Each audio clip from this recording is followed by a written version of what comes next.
So guys, आज की Friday night SmackDown जो हो रही थी Hartford Connecticut in XL Center से वो फाइनली एंड हो चुकी है। आप इसको साल का आखिरी फ्राइडे नाइट स्मैकडाउन भी कह सकते हो और उसे समझ सकते हो। तो चलो वीडियो को एंड तक पूरा देखना ताकि इसका पूरा ही हाल आपको पता लग सके। चैनल को अभी लाइक एंड सब्सक्राइब कर दो। एंड नाउ आप देख रहे हैं रेसलमैनिक्स एंड सब्सक्राइब करना तो बनता है।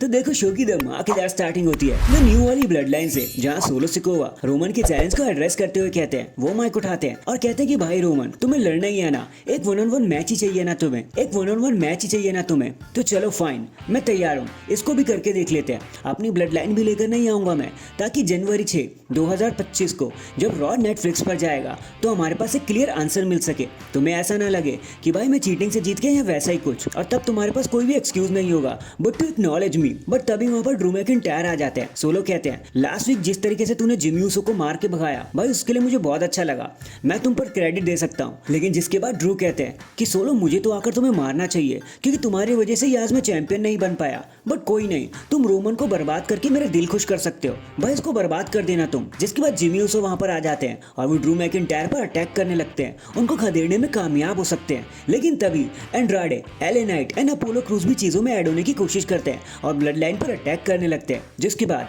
हमें immediately 6 man tag team match दिखाया जाता है। नाइट का सबसे पहला match between the blood line and Apollo Crews, Andrade and LA Knight. बताने को यहाँ कुछ है ही नहीं। एज एक्सपेक्टेड ब्लड लाइन बहुत ज्यादा स्ट्रॉन्ग थी, उन्हें हराना बिल्कुल भी आसान नहीं था। सोलो सिकोवा चीजों को रैप अप करने में कामयाब हो जाते हैं और मैच को जीतकर बता देते हैं कि क्यों उन्हें ही ट्राइबल चीफ होना चाहिए। फिर कुछ बैक स्टेज मूवमेंट के बाद हमें कोडी रोड्स की इंजरी के बारे में पता चलता है कि अब वो हॉस्पिटलाइज हो चुके हैं, उनकी स्पाइन में प्रॉब्लम आ गया है। जिसके बाद हमें केविन ओवेंस का एक क्लियर मैसेज देखने को मिलता है जहां वो कहते हैं, भाई ये मेरी गलती नहीं है, वो इंजर्ड हो गया तो मैं क्या करूं, मेरी गलती बिल्कुल भी नहीं है, ये मैनेजमेंट वालों की गलती है, उन्होंने स्क्रू किया मुझे, तभी तो मुझे गुस्सा आया। जो मेरे साथ हुआ है वो एक ट्रेवेस्टी है, वो एक ट्रेजेडी है, मुझे एक चैंपियन होना चाहिए था और मैं अब इस ईगल टाइटल को तब तक अपने पास रखूंगा जब तक मुझे वो नहीं मिल जाता जो मुझे चाहिए, और अब जो होगा उसकी जिम्मेदारी सिर्फ डब्ल्यूडब्ल्यूई मैनेजमेंट की होगी और किसी की नहीं। इसके बाद हमें the Grayson Waller frag show देखने को मिलता है जहां Austin theory and Grayson Waller सबसे पहले the monster among man Braun Strowman को इंट्रोड्यूस करते हैं। जो Braun Strowman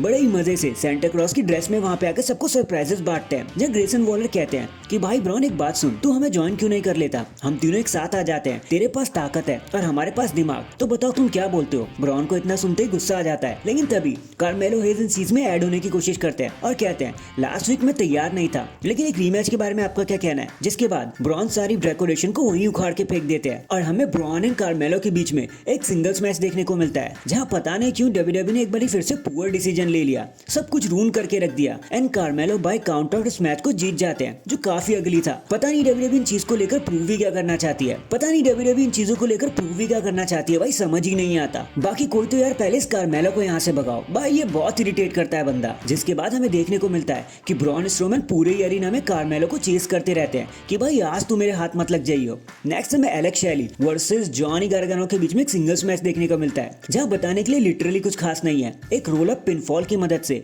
Johnny Gargano match को जीत जाते हैं और हाँ, टमासो चैंपा ने भी इस मैच में उनकी जीतने में मदद करी क्योंकि उन्होंने ही तो एलेक्स शैली को आकर डिस्ट्रैक्ट किया था। फिर हमें बियांका ब्लेयर एंड नायोमी देखने को मिलते हैं जो जेड कारगिल के अटैक को एड्रेस कर रहे होते हैं कि अभी भी उन्हें नहीं पता चल पाया है कि जेड कारगिल पर अटैक किसने किया है। जहाँ बियांका ब्लेयर नायोमी को टाइटल दे रही होती है तो नायोमी मना कर देती है और कहती है कि पहले मुझे इसे अर्न करने दो। एंड फाइनली ये सारी चीजें लीड करती है हमें हमारे मेन इवेंट की तरफ, Bianca and Naomi versus Nia Jax and Candice LeRae for the tag team championship women's की तरफ से। And I do not think so कि यहाँ पे कुछ बताने लायक भी है यार, कुछ है ही नहीं बोलने के लिए, नथिंग टू टॉक अबाउट। सीधी यहाँ पे बियांका ब्लेयर एंड नायोमी मैच को जीतकर टाइटल रिटेन कर लेते हैं। फाइनली नायोमी जेड को रिप्लेस कर देते हैं और वही रिंग के बाहर नाया जैक्स अपनी किस्मत पर रो रहे होते हैं कि भाई हम फिर नहीं जीत पाए। एंड डैंग, इसी के साथ हमारी आज की फ्राइडे नाइट स्मैकडाउन यहीं पर खत्म हो जाती है। लेकिन आपको आज के शो के बारे में क्या कहना था कमेंट करके जरूर बताना। एंड अगर चैनल पर नए हैं तो चैनल को अभी लाइक एंड सब्सक्राइब कर दो। बाकी मैं मिलता हूँ आपसे किसी और अपडेट के साथ, अब तक के लिए अपना ख्याल रखें और खुश रहें।